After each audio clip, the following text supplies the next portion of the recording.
On a quiet Tuesday morning, Marcus stepped out onto his front porch to collect the newspaper when he froze in absolute disbelief. There, perched majestically on his lawn, was an enormous bald eagle. The bird sat perfectly still, its piercing yellow eyes fixed directly on him. Marcus had lived in the suburban neighborhood of Maplewood for 15 years, and nothing like this had ever happened before. The eagle was far larger than Marcus had ever imagined. He'd seen pictures and documentaries, but witnessing the sheer size and presence of this magnificent creature in person was overwhelming. Its wingspan had to be at least 7 feet across, and its sharp talons gripped the grass with intimidating precision. This wasn't just any ordinary bird. This was nature's apex predator, sitting calmly in his suburban front yard. "What in the world?" Marcus whispered to himself, not wanting to startle the massive bird. He took a cautious step forward, his heart hammering against his ribs.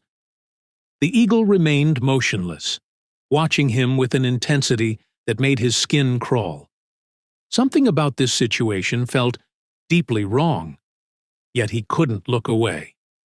As Marcus moved closer, maintaining what he hoped was a respectful distance, his eyes began to focus on something unusual. There, wrapped around the eagle's right talon, was what appeared to be a small metal object. At first glance, it looked like a band or tag, but as he squinted in the morning sunlight, his blood ran cold. The metallic gleam was unmistakable. It looked exactly like a military dog tag. But that wasn't the most disturbing part. Dark stains covered portions of the tag, and Marcus's stomach lurched as he realized what he was seeing. Blood.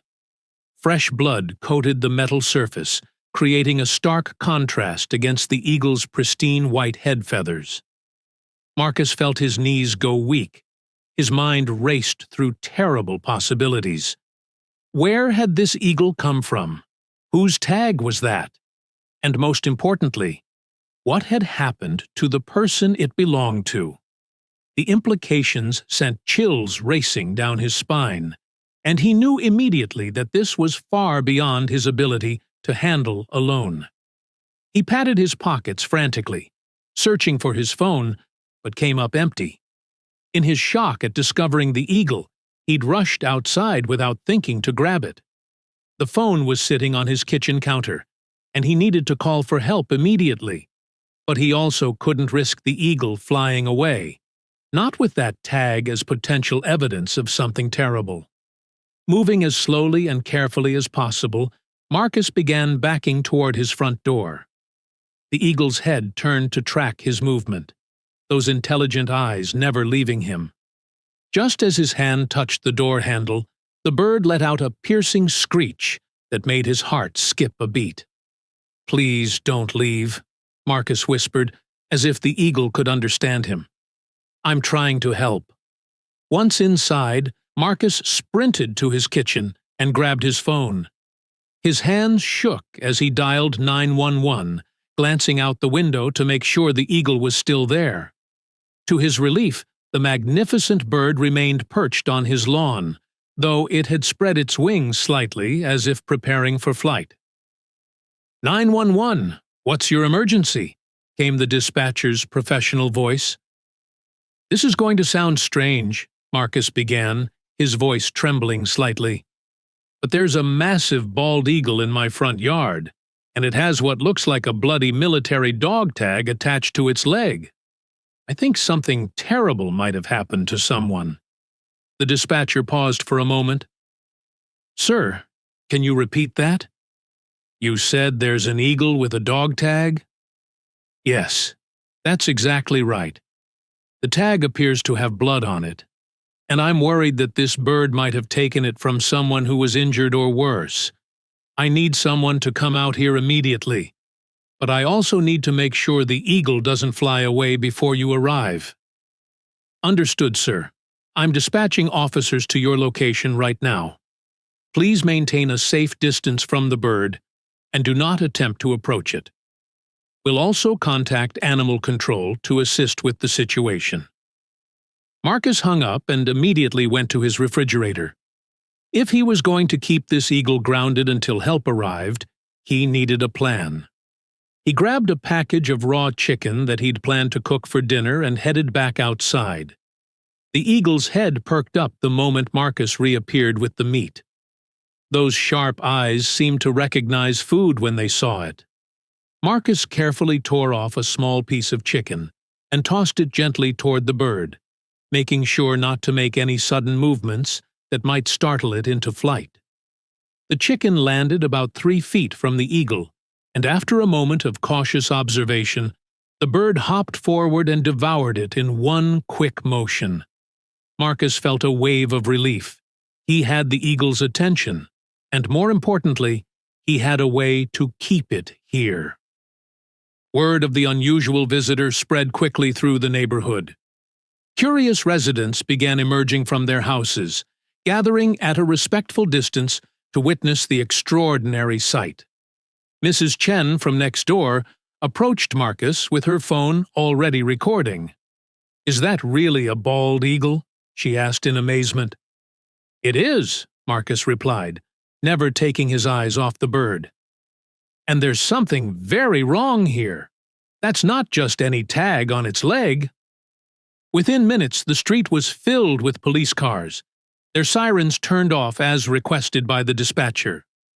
Officer Martinez was the first to approach Marcus, her expression serious as she took in the scene. "That's quite a situation you've got here," she said quietly. "Can you show me this tag you mentioned?" Marcus pointed toward the eagle's talon. "Right there, around its right leg. It looks like a military dog tag, and there's definitely blood on it." Officer Martinez squinted at the bird, then called for binoculars from her patrol car. After a few moments of careful observation, her expression grew grave. "You're right.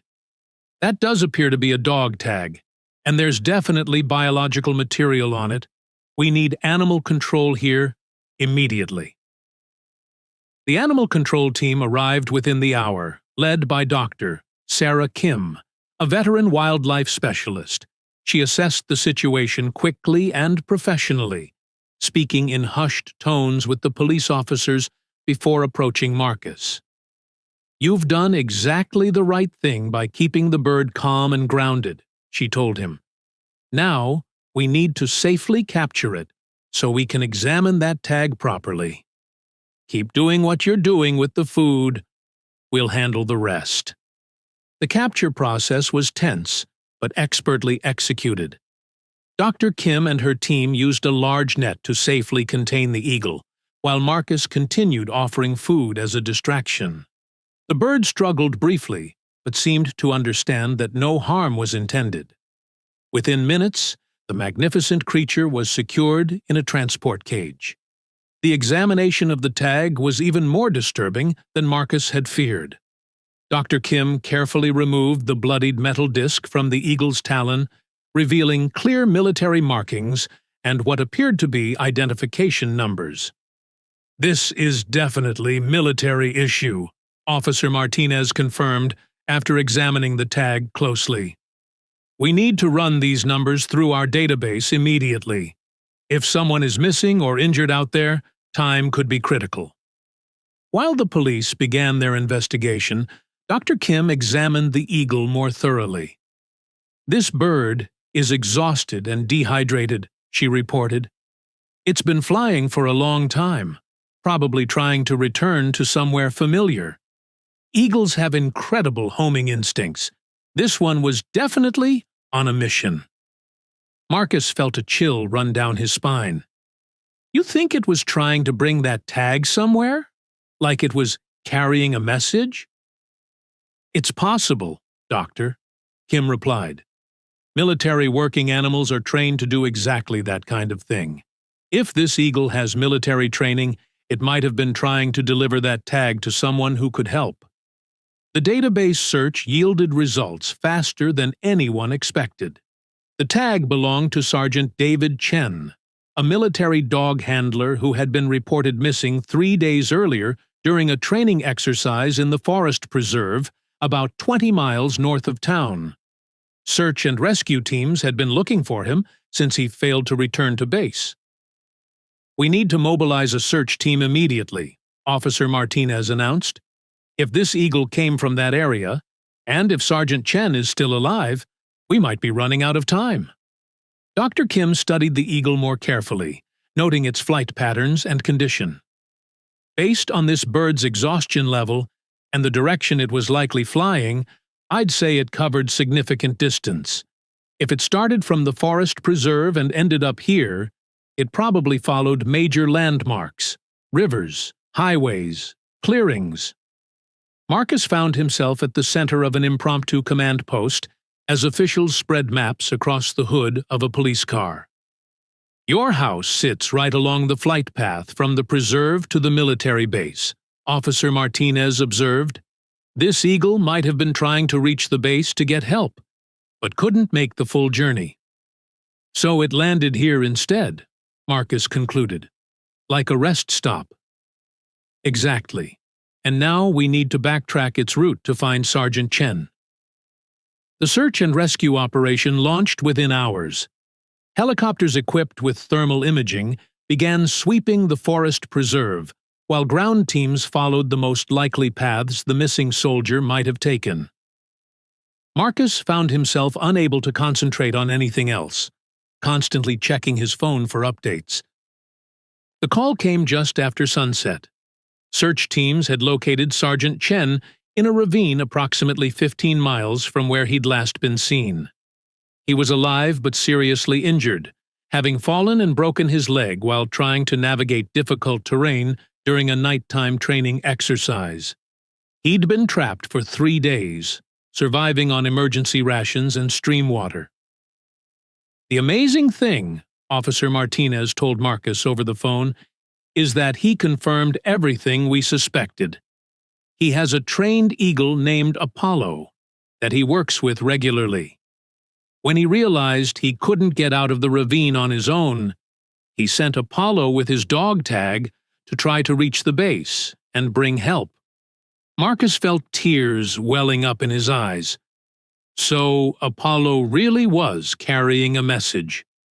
The most important message possible.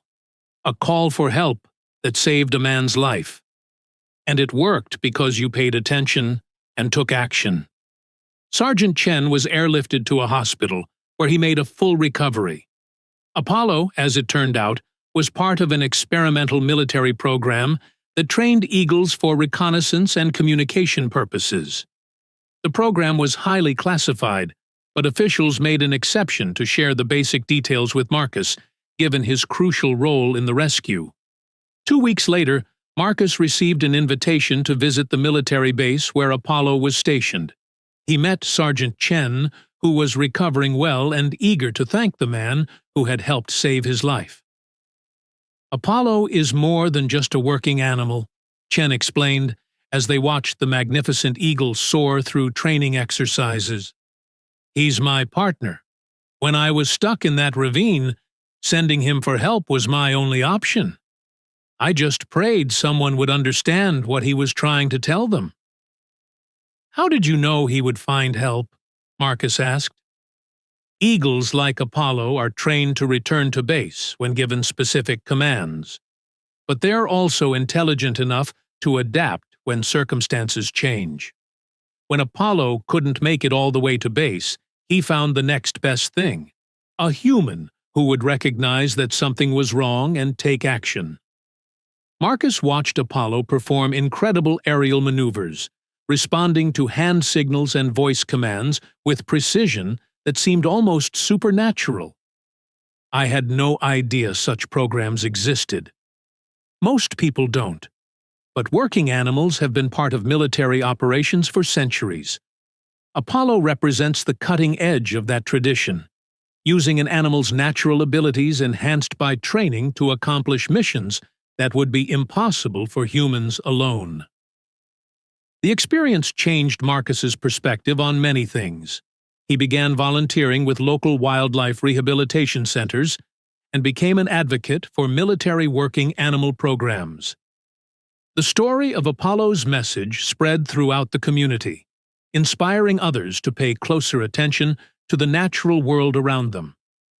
6 months later, Marcus was honored at a community ceremony recognizing his quick thinking and decisive action. Apollo and Sergeant Chen attended the event, demonstrating some of the eagle's remarkable abilities for the amazed crowd. Sometimes the most important messages come in unexpected forms, Marcus said during his acceptance speech. We just have to be willing to listen. As he looked out at the audience, his eyes found Apollo perched calmly nearby, those same piercing yellow eyes that had started this incredible journey. The eagle seemed to nod slightly, as if acknowledging their shared experience. Marcus smiled, knowing that he would never again dismiss the unexpected as merely coincidental. Sometimes, the most ordinary morning could become extraordinary, all because someone took the time to truly see what was right in front of them.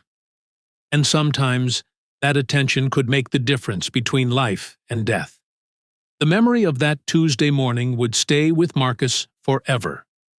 Not just as an amazing story to tell, but as a reminder that heroism often begins with simply caring enough to get involved when something doesn't seem right.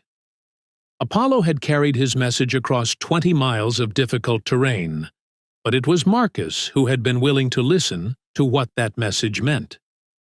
In the end, that willingness to listen had saved a life and created a bond between man, bird, and soldier that would last a lifetime.